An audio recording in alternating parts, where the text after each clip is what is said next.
don't know me, I'm Tom Speake. For those of you who do know me, I'm Tom Speake. Presentation today is an old one. I was hoping to update it for Zoom, but the stuff is not just Zoom. Zoom has become the synonym, at least now, for online. I don't know how long it'll last. You say, well, it's in there first. Yes, but how many people remember Netscape?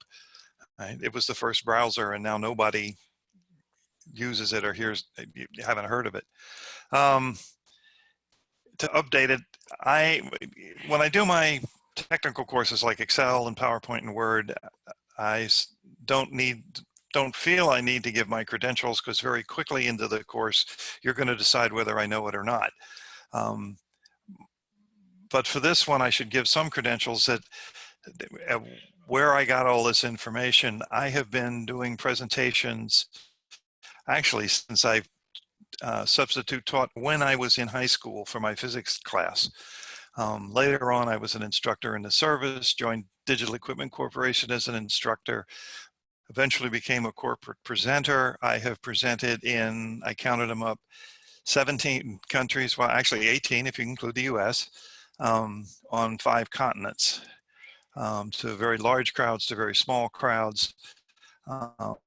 I also hung around with a lot of presenters, so some of the information that we're going to look at and so on, the best practices, aren't just mine.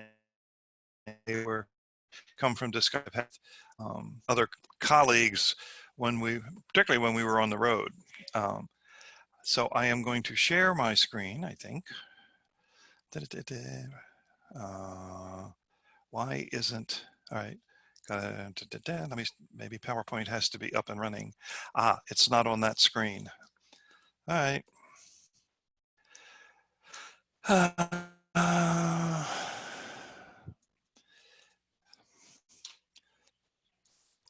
Let's see now if it shares the screen. Yes, there it is. Lesson learned: if you have multiple desktops, you have to have whatever you're sharing on the current desktop, the one you started Zoom from. Let me get this out of the way. And here's the PowerPoint presentation. This is not a PowerPoint class. However, there are some PowerPoint tips that will come through because this is in PowerPoint. I don't know Keynote, although Keynote is pretty much the same for a lot of things. It's a different button, but the capabilities are there. Google Sheets is a little bit behind in some of the more advanced things. But down here, we click on that and we start the slideshow. Like that. And here we go.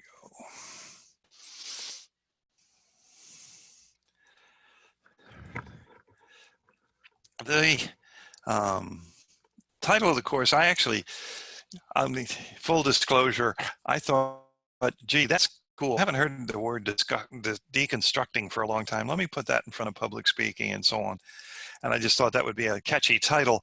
And then as I began to work with it, I realized that it's actually pretty much what I did with this and deconstructing. I looked it up, more about that kind of thing when we talk about research. There were 3 definitions. I mean, how many of us remember what a gerund was from our high school English?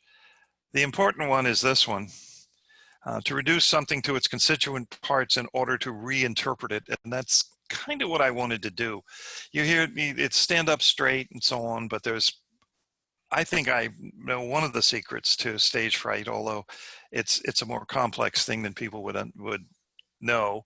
I don't really know how to get rid of it, because I had it, and then in 9th grade I had to do a presentation to my own class on white slavery, which could be tricky, and all of a sudden I didn't mind doing it. Oh yeah, I was a little nervous, but ever since then, it has never bothered me to stand up in front of large crowds. I wish I knew what happened. If I could teach it, I could become rich and famous, of which rich is the most important part. But that's what we're going to do. Speaking of stage fright, this is probably what goes on in a lot of people's minds when they find out they've got to give a speech. That they're going to, that the audience is going to rebel, that there's going to be tear gas and so on. That doesn't happen very often. You could probably let that go. This was the alternate title. Speaking tips from Tom Speake. Speake speaks, which is really cliched. And that's what this is. Speaking tips. Mostly I've had them organized. I deconstructed it, reorganized them into phases, which occurred to me. They seem to be natural break points of when you're doing a presentation. You've got your before, which is your planning and getting ready. You've got the during, which is the actual delivery. And then there's after. And I would stick around for the after, because to me that it's as important as anything, because it's what the audience leaves, the impression the audience leaves with is that impression you make. And then actually miscellaneous isn't a phase, it's just some topics that didn't really fit into the first three. So let's go take a look at the before.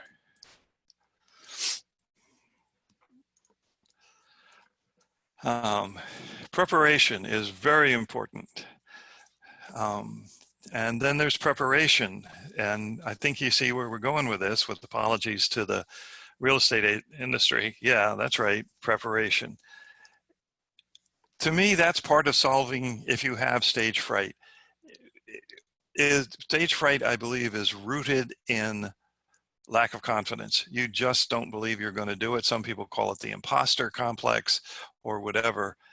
But if you're properly prepared and you can say to yourself, I got this, then there's no real reason to have the stage fright. Get a little nervous before, of course. If you don't get nervous a little bit before, then that's a problem, because then you don't want it bad enough.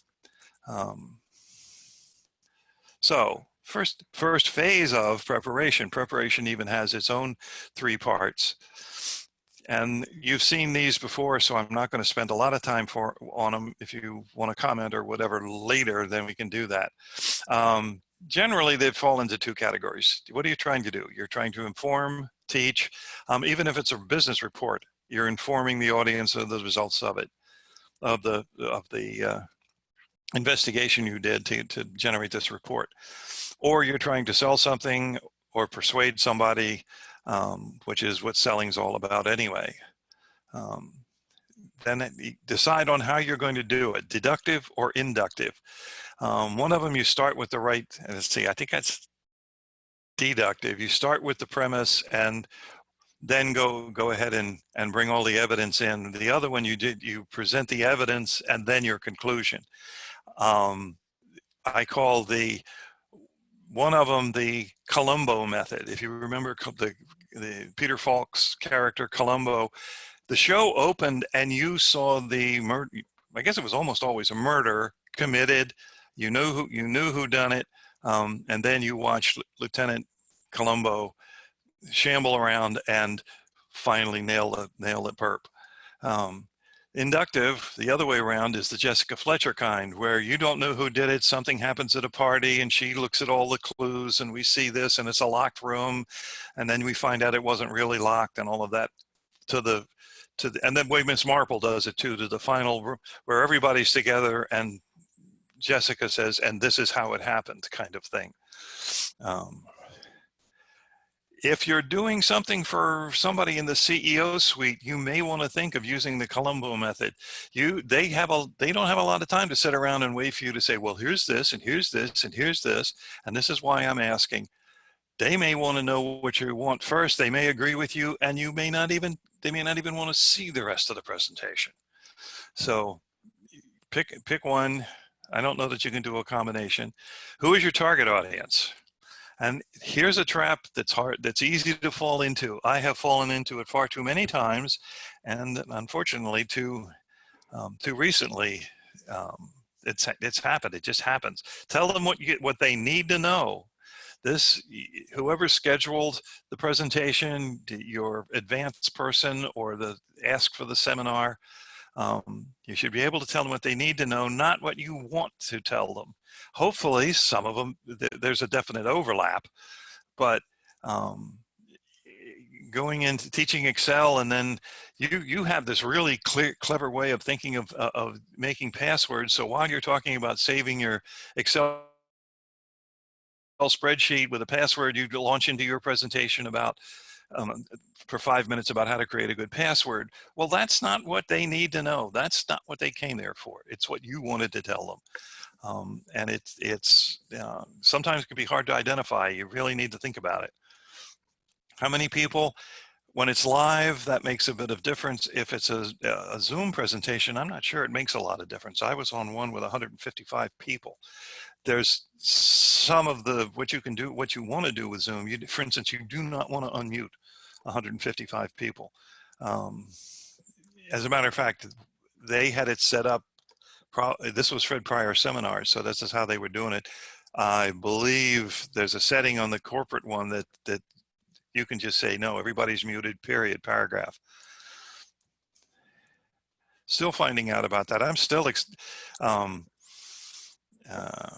researching Zoom. I got yesterday, Tech Republic, online magazine. Actually, I think they had a print version at one point. Yesterday's email was devoted to online, not just Zoom, but online presentations. There were 26 items, other articles cited in that one article that you could go to on 5 mistakes you can make and how to set up and where's the equipment. Granted, though, the last 4 were how to conduct a job interview on Zoom or whatever, and how to be the interviewee on a virtual interview. How long do you have to do it?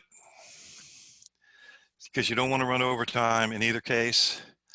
And then the venue is probably more important with live. You know what the venue is if you're going to do it online. Although you do want to make sure that your background is uncluttered like I did. I had to go close the door behind me.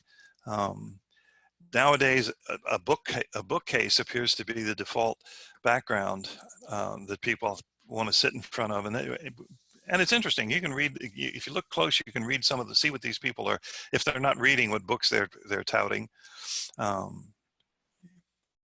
so the venue has some considerations of getting ready, turning off anything on your machine that you don't need. Check the mic and the video before you go on, that kind of thing. Now, as you get ready to make something out of the material, make an outline. Word is pretty good for doing that. You can actually start with an outline in PowerPoint. There is an outline mode where you can start typing the outline, and the things you type into the outline actually become bullets in the slides. The other thing you can do, and I just got my memory refreshed, you have to play with it a little bit, but you can make an outline in Word and import it, tell PowerPoint to take it in from Word, and it will turn your outline or your entire document into a PowerPoint presentation. Now, you'll have to go back and tweak it. You'll want to add your any graphics, maybe shorten up some paragraphs, because a document has full paragraphs where your slide should really only have bullet points and so on. It may or may not work, but the capability is there. From that outline, you can actually print the outline of your slides. That's what I use to make a script. I have beside me the printed outline from PowerPoint, not from Word, because I didn't start this one in Word. It's got slide numbers, it's got slide titles, and the bullets. It does not have the graphics. You kind of have to make your own notes for that. I slipped this in here, avoid jargon. This is, this almost fits into during, which is what's coming up. I went to a meeting, it didn't matter, it was a dinner meeting. That's sort of important to the story, where the tables, I think there were 5, 6 tables. Then the presenter was up front, and I was sitting at one of the tables near the back. And the presenter said, does everybody here know what SCORM stands for? And the 2 people at the front table shook their heads yes. So she went on. Well, a brief survey later on of the 8 people sitting at the table with me, none of them knew what it meant. But because she saw the 2 heads nod, she assumed the rest of the audience. I'm not sure that same kind of thing is going to happen to you online, although it could. Go ahead and expand the acronym. Yeah, the people who already know it feeling, well, I knew that, but that's fine. That's better, that little bit of shade thrown your way maybe, than to have people sit there and not get what you're talking about because they don't know what particular piece of jargon or TLA means. TLA, that's a 3-letter acronym, is a TLA. Do your research. Here's what I was talking about earlier. Don't say many when you can say how many. The audience will notice the difference. It may be a little more subtle that they notice you came up with the actual person or the amount, the person next. Don't say, well, there's a lot. Say it's 23%. You got to do a little research. The other thing is, now it goes back to this confidence thing. You know how many. You know you did your research. You know somebody isn't going to ask you how many. And along the same lines is, don't say someone said when you,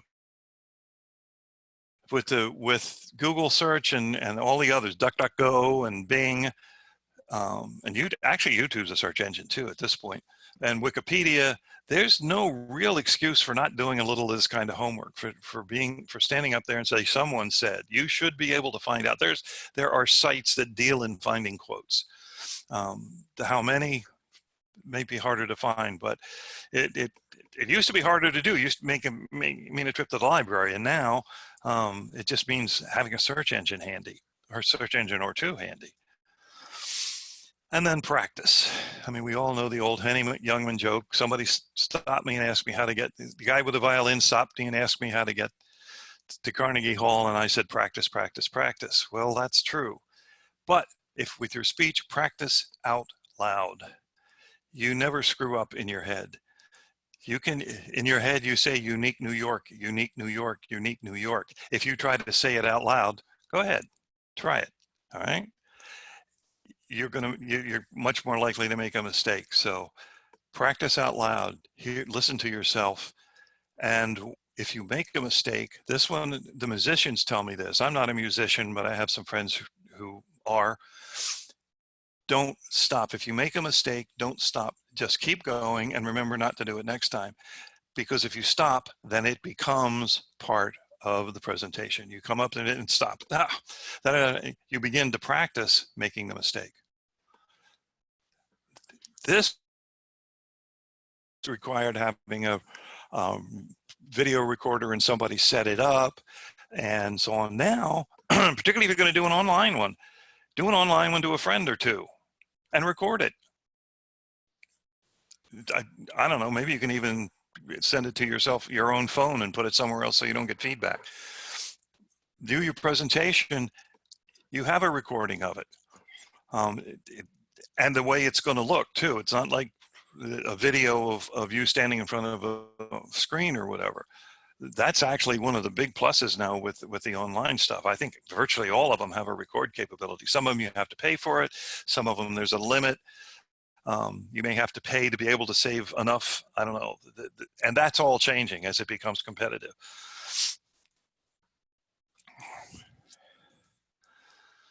Now, as time approaches, it's time to go. We're ready for liftoff. Don't worry. Don't worry about making a mistake, because you're gonna. It's a given.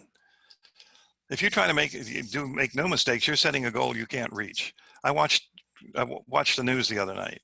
The news anchors, the pros, made about 5 mistakes during the 1 hour. They're professionals. They've still got their jobs. The world didn't come to an end. I don't think their ratings even went down, because it doesn't make that much difference. They're professionals. Just go on, correct yourself, and maybe apologize, maybe not. It depends upon the size of the gaffe. The other night, Lawrence O'Donnell on MSNBC kept getting vaccine and virus confused when he talked, not confused, but he would say one when he meant the other, the two V words. He got them crossed over 3 times in the hour. And it became sort of a running joke the third time you made it. And that's one of the ways to handle it. But don't worry about making mistakes. Don't say, oh, what happens if I make I might make a mistake. Yeah, no. It's not that you might make a mistake. You will. Just get over it, kind of as they say. No, but don't forget to take care of yourself. Get plenty of sleep. Hydrate so you don't get dry while you're talking. Dress comfortably. This has become sort of a cliche or a known thing with online, the I'm not wearing any pants sort of thing, which I am, by the way. Dress comfortably. Stephen Colbert, when he was doing the show from the Ed Sullivan Theater, had a suit and tie, so far as I could tell, every night. When he's doing it from home now, he has an open neck sports shirt. It just wouldn't look right seeing him sitting there in a coat and tie with his sofa in the background, So if you're going to have to stand on a live one for 20 minutes or an hour, comfortable shoes, comfortable outfit, and fashionable, but it's probably more important that you be comfortable. Before you go on, excuse me, before you go on, see, there was a mistake, so what? Before you go on, take a bathroom break, particularly if you've been hydrating a lot. But there's a further thing to do. Go to the men's room, ladies' room, and look in the mirror. Make sure you don't have spinach in your teeth. Make sure that errant curl is back, or your beard isn't sticking up, although I was waiting for them to open the barber shops in town, and governors moved it back a little. So anyhow, I digress. That bathroom break, one of the more famous bathroom break scenes is from years ago, the Broadway show and the movie, How to Succeed in Business Without Really Trying. The character J. Pierpont Finch, who was a window washer, was trying to succeed in business. He was in the men's room, and that's where the song I Believe in You comes from. He's not singing it to his girlfriend. He's not singing it. He's singing it to his reflection in the mirror. You've got this. You're going to be great. I believe in you. It can't hurt to do a little bit of that. You probably want to make sure the restroom is empty when you do it. You can be a little silly otherwise, but or at least stand there and say it. So multiple parts, and then take a deep breath. This one seemed so. Somebody told me this, and I went, "What?" This was back when it was digital, and actually attended a class on public speaking. What you do is you hold your hands, kind of lace them across in front of your abdomen, cover your belly button. Now take a deep breath with the object of pushing your hands out, and that gets down near the diaphragm and gets it pulled out. If you just take a breath, a shallow breath, it's up in the upper chest.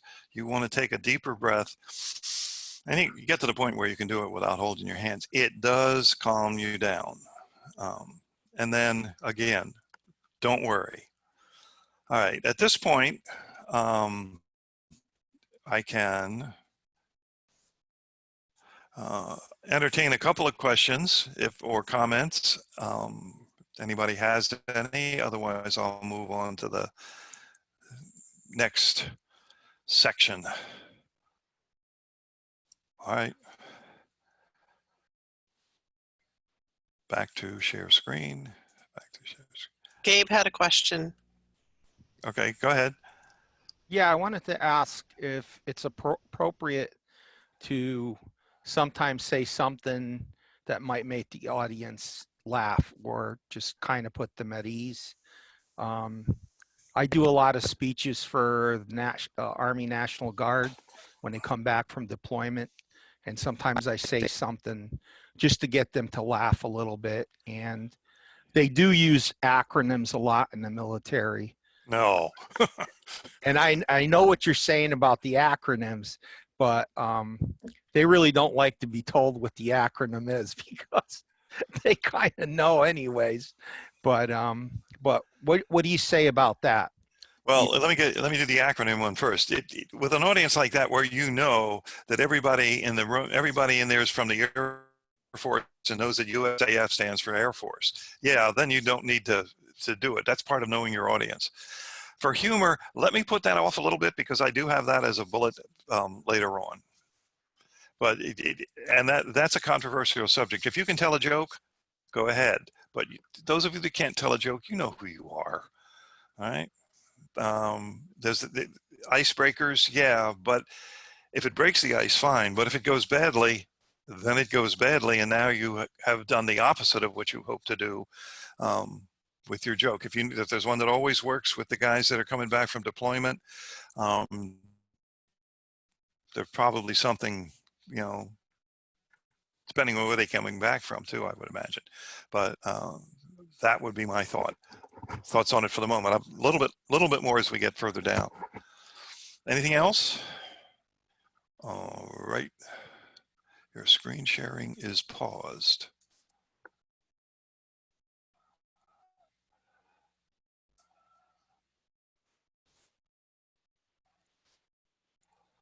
There we go. It says my screen sharing is paused. Does everybody see the screen? I can see your screen, Tom. Ah, rats. Ruined my nifty build here. We did the phases already, didn't we? All right, we can do that. So let's go on to during. We've done the before. We're frozen on the same During. screen. We're not seeing any of that. We're seeing Okay, it says We're frozen on the slide that says click to add title. oh heavens to Betsy, that's sharing the wrong.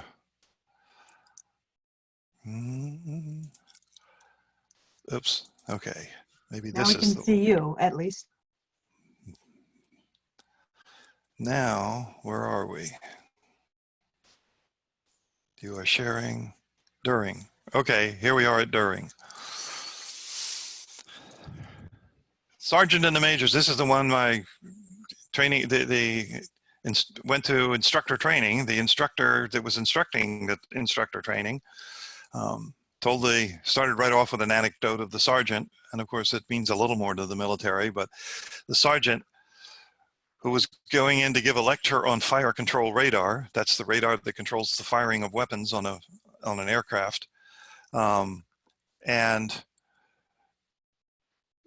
in his audience were officers, majors, and colonels, and so on. And he walks in and he looks around and he says, there's a lot of people in the world who know more about fire control radar than I do, but I don't see any of them here. And he went on. Now, I don't necessarily say that you need to say that to people in the audience, but it's kind of what you tell yourself. Again, if you need that, I've got this, right? There's nobody here that knows as much as I did, or they wouldn't be here to come listen to me. It's the confidence angle. Don't apologize. It's a temptation. Oh, this is my first meeting, so be nice to me. No, it doesn't work. You're setting the audience's expectation that it's going to be poor because it's new. You just don't want to do that. It's tempting. You think it's going to make you feel better because now the audience is with you. Believe me, it doesn't work.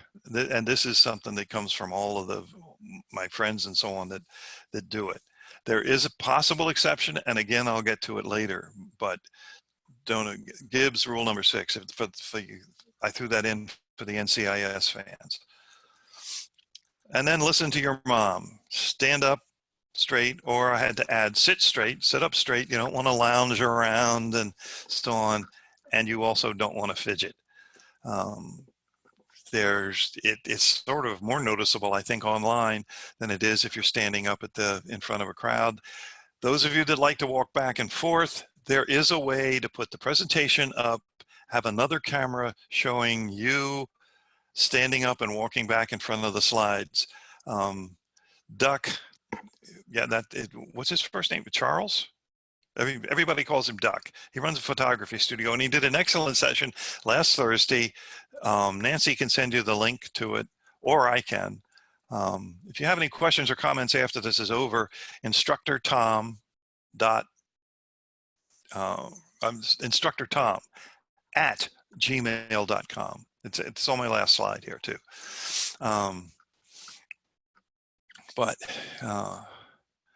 And don't fidget. If you want to look, he has a whole presentation on some of the put zip in your Zoom, some of the hardware like microphones and screens and lighting. Lighting's an important thing, but that's not part of what I want to do here. Hold off questions like I did. I really suggest, unless it's a small crowd and you're online, that you hold it off. Otherwise you get the collisions, or people unmute themselves and the dog barks. If somebody's happens to be attending the meeting on their phone and it's not muted, every time they move the phone or they set it down, there's a clunk, and it takes the focus away from the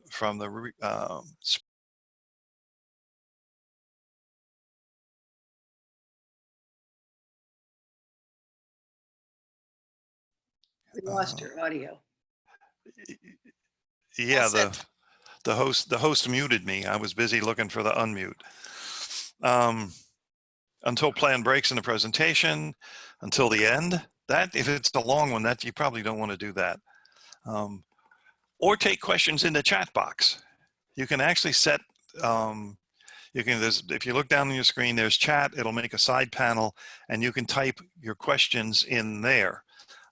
As a matter of fact, I'm not looking at it at the moment. I should have actually, getting used to this, I should have, when I gave you guys a break, I should have taken a look at the chat sidebar. I need to remember to do that next time. Actually making notes to myself here also. Where's the pen? Okay. And as I've said before, ignore your bloopers. It really doesn't matter. Now, speak up. If there's no PA system, I found a really easy secret to getting the right volume in a room of most sizes, and that is pick the person at the back of the room and talk to them. If you were the only two in the room, you'd know how loud to speak to get to them. All right, that's it. None of this can everybody hear me. It might help, but if you've been talking for a while, you know about how loud you have to be for that person in the back of the room to hear you, and use that volume. If there is a PA system, speak normally. Don't shout into the mic. Speaking of, choose a good mic, and as I said, Duck has some thoughts on that in his presentation. The one built into your laptop probably is not the best. An auxiliary one or a headset. I'm using, as you noticed, I'm using a headset. Don't take and hold a lapel mic to your mouth. I've seen it done live and online. That thing is not meant to be held in front of in the airstream of what you're saying. What the phoneticists call plosives, the P's and the B's, when they into the microphone, kind of make a pop. The microphone is meant to be out of the mainstream. As a matter of fact, when you talk about a hand mic, see that the transducer is about the same size. The difference is that screen there is there to keep you from putting the transducer too close to your mouth, and it also breaks up the airstream some. so that you can hold that a little closer. Of course, there you can get carried away with it, of holding it just a little too close. And because we needed a cute break, I thought I'd bring this one, but it's also instructive. Notice that the mic is not in front of her mouth. It's not in the airstream coming out. The wrong one, and I wonder what they did to that poor girl to make her look so sad. But you'll catch mostly P's, B's, some T's, and D's, I think, are considered plosives. All right. At this point, any questions, comments? And I do have, just like this, I have to jump out, but thank you, Tom. It's Rebecca. Okay. Any questions, comments, answers? All right, and let me see if I can get the screen back without showing you guys the wrong thing. One participant, multiple advanced sharing options. This is a learning curve, right? Try that and that and that. You see the little girl, the guy eating the mic? Yes. Okay. All right, let's go back then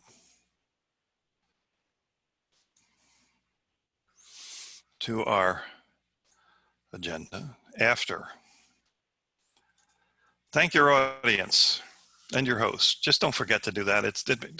Everybody feels good when you do that. They did, particularly a live one.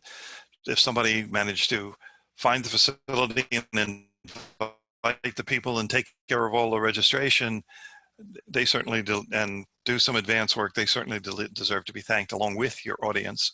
If the AV guy did a particularly good job for you, that kind of thing too. Well, that should be obvious, but I think it's just a good thing to do.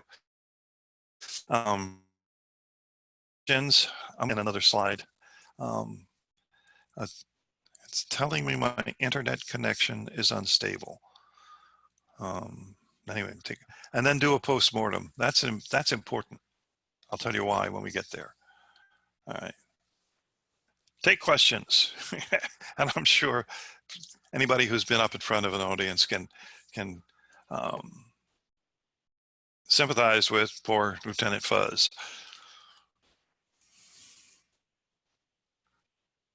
There he goes. Let the questioner finish. You're up there, you've been given a presentation, you have this information you really want to get out to everybody. So you're anxious to answer that question, but let them finish. I was at one of the conventions, again, when I worked for digital, big audience, large room, so people had to line up at the microphone in order to ask their question. It was too big even to pass a microphone around. Gentleman gets up, it was a product announcement, I can remember it. The engineer was up there, he'd just finished talking about it, and gentleman gets up to the microphone and says, now I have an HSC 50 and I've configured it with 8 megabytes, and he got that far, and the engineer says, yes, that's right, it can have 8 megabytes of memory. We actually recommend 16 because then in that 8 mega we run the diagnostics and you need a certain amount of buffer space for your shadow sets and so on. And he goes on for another 2 or 3 minutes and finally winds down. The guy at the mic says, yes, I understand that. My question is, it's an awkward moment for everybody involved. And you've wasted time. Generally, you don't have a lot of time, and you just wasted a couple of minutes answering something that didn't even get asked. So was the new So what time does your store open? So we open at 7 o'clock in the morning. What's your website? So it's www. All of those sentences work just fine without the word so. You can remove because doesn't belong as a part of speech. So does. I went to the store so I could get groceries. That kind of so. So you can't just get rid of it. And I attended a presentation where every slide was introduced with a so.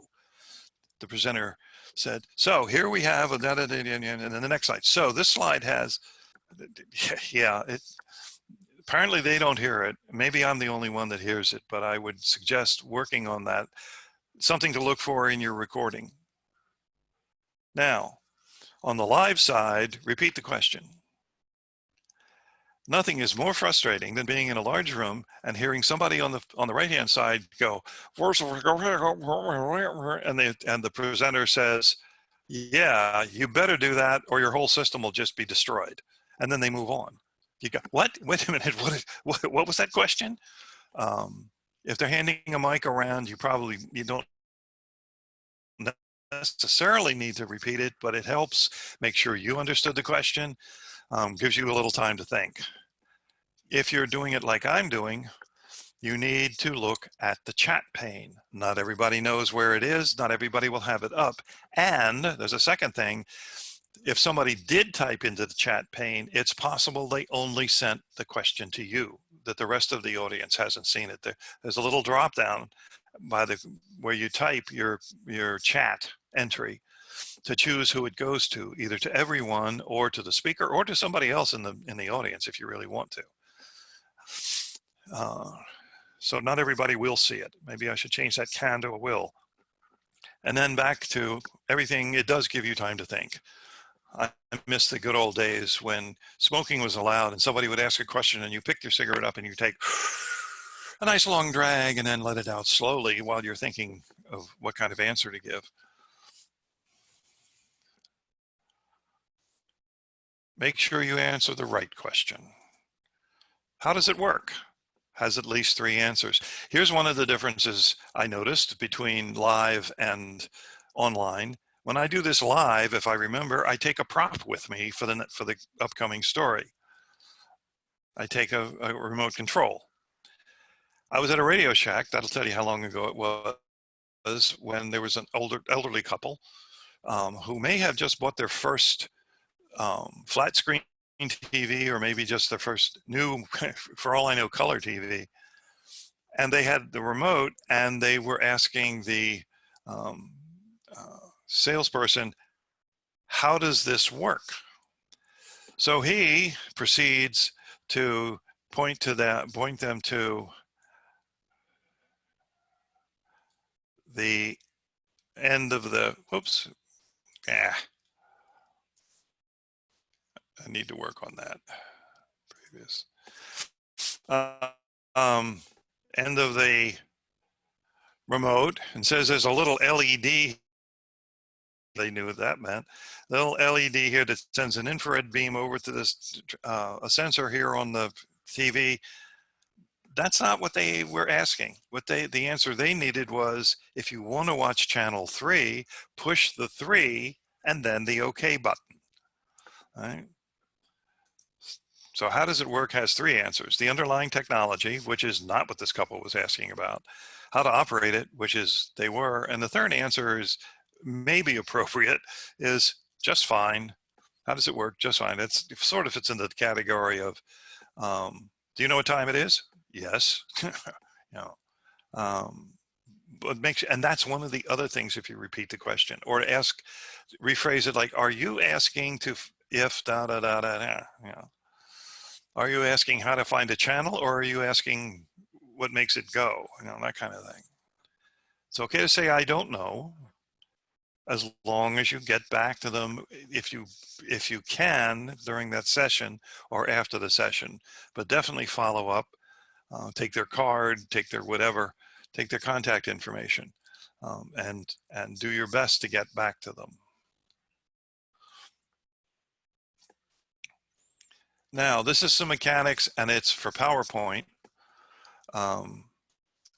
Google Sheets does not have this capability, and I think Keynote, which is the Mac version of Mac equivalent of PowerPoint, has it. If you need to go back to a previous slide, you can enter the slide number. I'm going to enter a 1 and a 7 and then hit the return. And it went back to slide 17. See the number down there. All right. Now, Do we now have to advance forward to get back to where we were? No. Spoiler alert, because this is one of the bullets on one of my slides. Right click and you get a pop-up menu. The pop-up menu says, it says last viewed.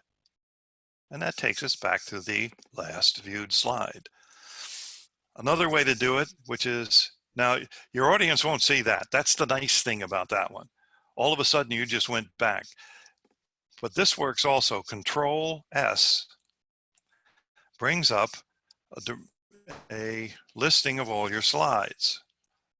Lieutenant Fuzz, go to,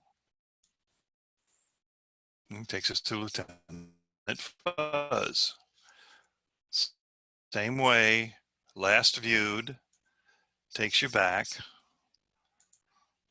Control, the third one is new, and it's in the last two versions. If you've got one of the older versions, I don't think it's 2007, PowerPoint. Right click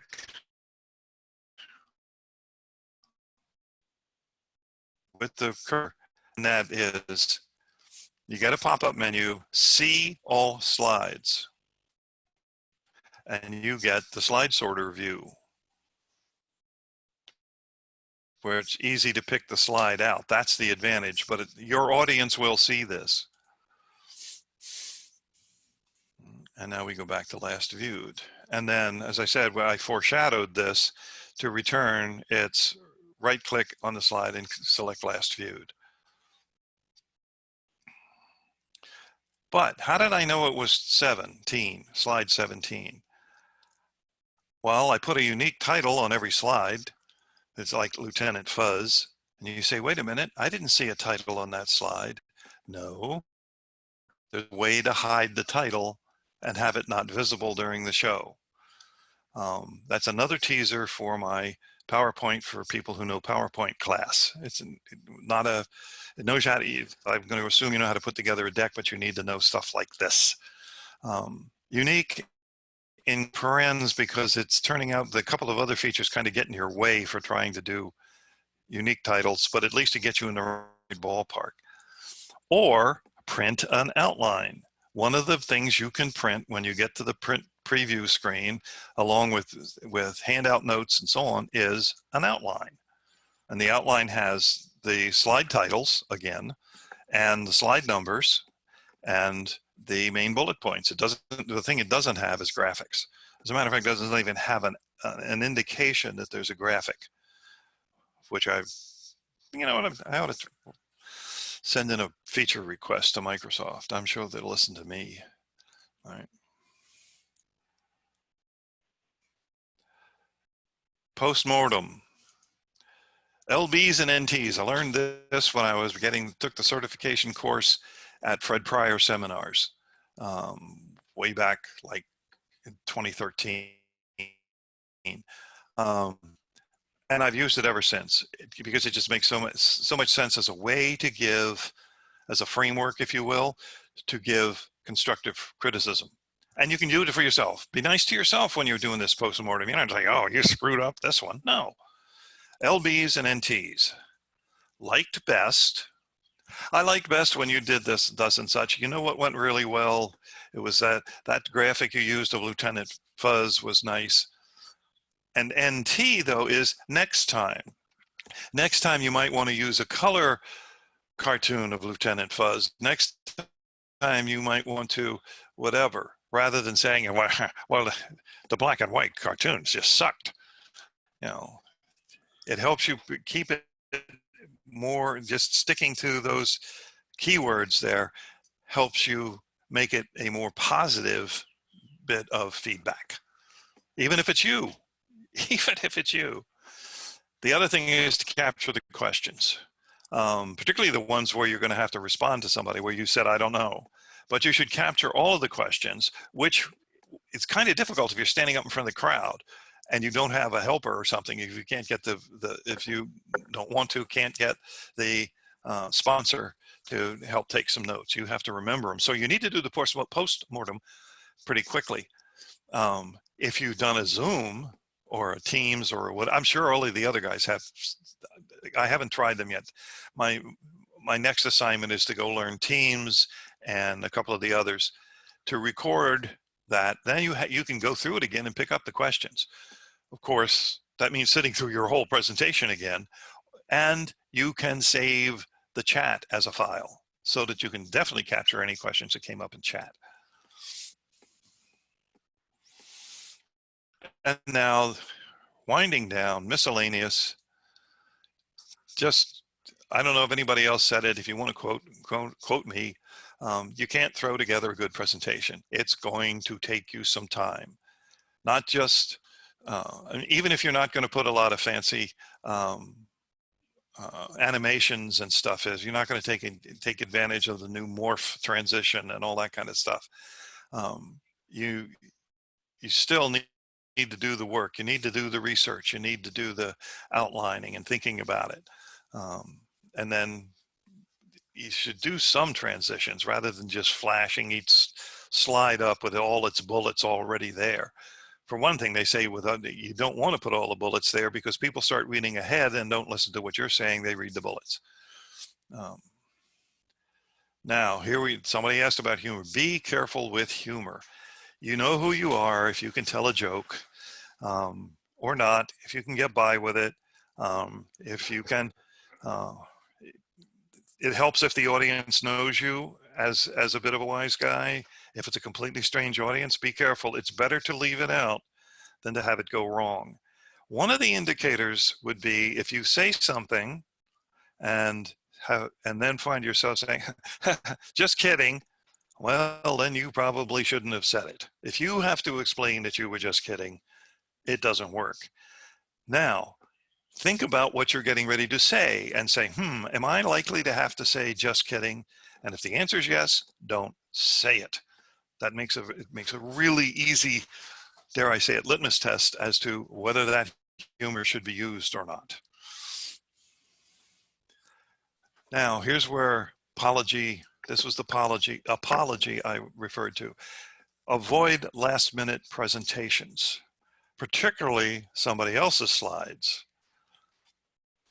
Here is a case where I don't know whether you want to call it an apology, but you do want to share with your audience some information. These are Sue's slides. She worked all week pulling these guys together, but she can't be here. She has entrusted them to me, and I'm going to do my best to present Sue's slides. That's positive, but you have set them up that, okay, if I don't do it, if I don't know what's going on here, there's a reason behind it. If I stutter or I don't seem to, or I take a second or two to look at the slide. While I've got your attention about that, the one thing you do need to keep an eye out for when you're doing somebody else's slides is if you come to a slide like I had, the one I had back there that just said, all right, let me go to it. We'll do it this way.